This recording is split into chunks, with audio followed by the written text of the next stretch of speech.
दोस्तों, नरेंद्र मोदी की सरकार और खुद नरेंद्र मोदी को, रक्षा मंत्री राजनाथ सिंह को, एनएसए अजीत डोभाल को और देश के गृह मंत्री अमित शाह के साथ देश के वीर जवानों की ये वीर गाथा हजारों साल याद क्यों रखी जाएगी। ये सिर्फ एक एयर स्ट्राइक नहीं है, ये कोई एक हमला नहीं है। इस कहानी में इतनी कहानियां हैं जिसे सुनने के बाद आप अपने घर से ही देश की सेना के नाम एक सैल्यूट जरूर भेजेंगे। 90 के दशक से जिन कुछ चेहरों ने कश्मीर के भीतर शांति व्यवस्था को बिगाड़ने की कोशिश की, जिन कुछ चेहरों के दम पर पाकिस्तान भारत के कश्मीर पर आंख लगाए बैठा था, ये चोट उन आकाओं पे की गई।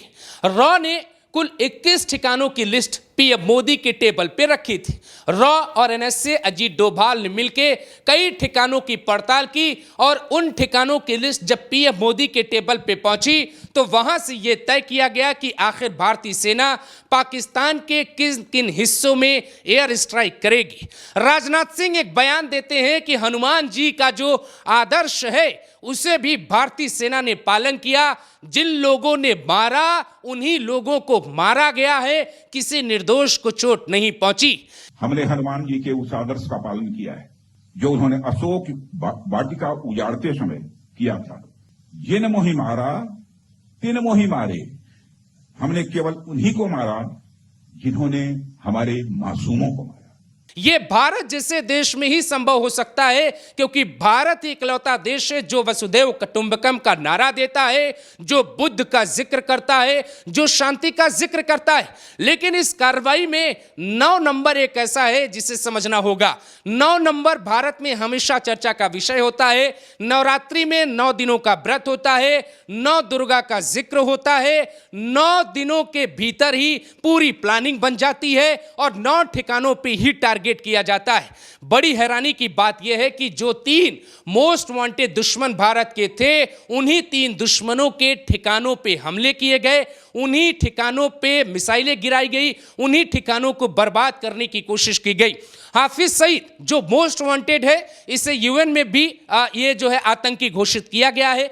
पाकिस्तान बार बार कहता है कि ये उसको सुरक्षा नहीं देता है, उसको नहीं छिपाता है, लेकिन उसके बावजूद हाफिज सईद पाकिस्तान में रहता है। और हाफिज सईद का जो संगठन है लश्कर तैयबा, उसका जो प्रमुख संगठन है जमात उद दावा, उसी के साथ लश्कर तैयबा भी उसने बनाया। लश्कर तैयबा का कई बार नाम आता है, मुंबई हमला हो या कोई दूसरा हमला, हाफिज सईद का नाम जुड़ ही जाता है। हाफिज सईद के जिन 3 ठिकानों पे हमले हुए हैं, उसमें जो सबसे बड़ी बात है, लश्कर तैयबा के कई आतंकी मारे गए हैं। हाफिज सईद जिंदा है या मर गया है, इसकी कोई जानकारी अभी तक नहीं आई है।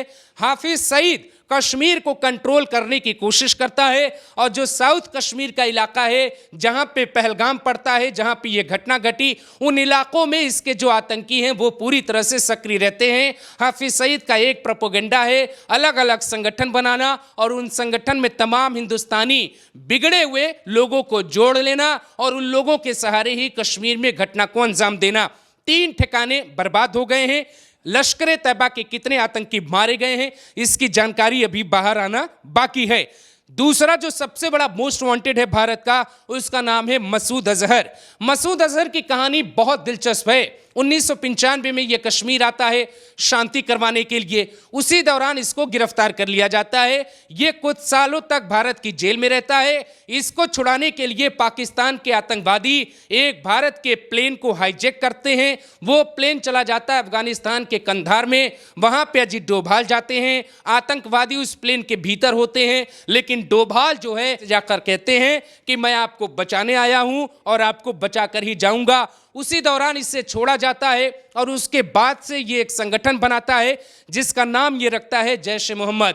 जैश-ए-मोहम्मद इतना बड़ा पाकिस्तान का आतंकवादी संगठन था कि ये पूरे कश्मीर में अपना नेटवर्क बनाता, कश्मीर के भीतर अलग अलग अपने कमांडर रखता और इन कमांडरों की जो ट्रेनिंग है वो पाकिस्तान की फौज करती, ऐसे कई दावे किए जाते हैं।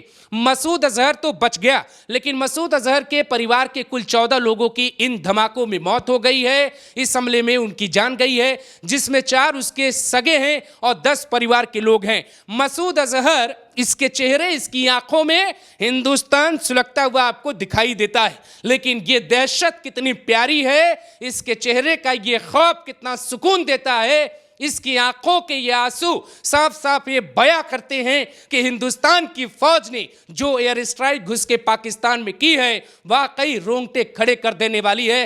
हर हिंदुस्तानी का सीना गर्व से चौड़ा हो गया है। दोस्तों, मसूद अजहर रोते हुए, बिलबिलाते हुए बिल से बाहर आता है। वो कहता है कि खुदा मुझे भी मार देते, मेरे जीवित रहने का मतलब ही क्या है। ये खौफ अच्छा लगता है।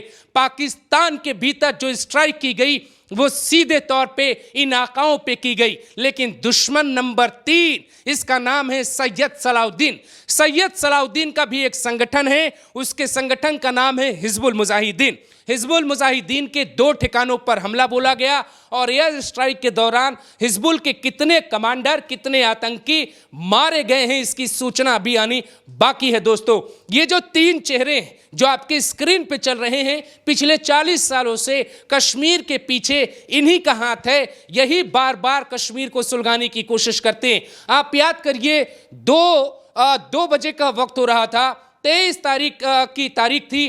पीएम मोदी बिहार के मधुबनी गए थे। मधुबनी में उन्होंने इस बात का जिक्र किया कि जो बची जमीन है उसको मिट्टी में मिला देंगे, कार्रवाई ऐसी होगी किसी को कल्पना नहीं होगी। इन दोनों बातों का मतलब यही था कि जो आका है आतंकवादियों के, आका कौन? हाफिज सईद, सैयद सलाउद्दीन, मसूद अजहर जैसे लोग आका हैं। यही लोग आतंकवाद की फैक्ट्री पाकिस्तान में चलाते हैं। वो मुजफ्फराबाद हो, वो रावलकोट हो, पीओके हो या कोई इलाका हो।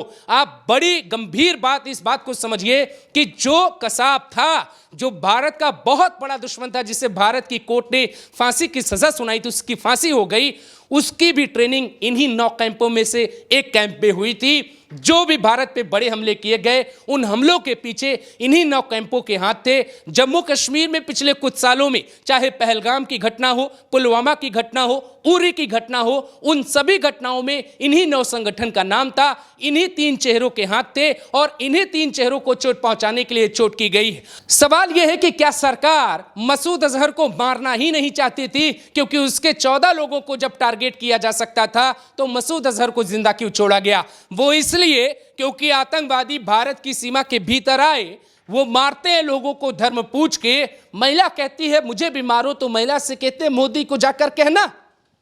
इस सवाल का जवाब है मसूद अजहर की आंखों में डर। इस सवाल का जवाब है मसूद अजहर का रोता हुआ चेहरा। हाफिज सईद, सैयद सलाउद्दीन, मसूद अजहर, आतंकवाद की factory, Pakistani army chief Munir, इन सभी पे भारत का निशाना है। और यह भी तय है कि यह लड़ाई दूर तक जाएगी। आतंकवाद की मिट्टी जो मिलाने की कोशिश की जा रही है, उसकी मात्र ये शुरुआत है। जब तक हाफिज सईद, सैयद सलाउद्दीन और मसूद अजहर हिंदुस्तान की सेना उसको मारेगी नहीं, तब तक ये लड़ाई खत्म नहीं होगी। क्योंकि आतंक की फैक्ट्री पाकिस्तान में कुछ इस तरीके से पनपती है कि आज आप तबाह करिए, कल वो तैयार कर लेंगे।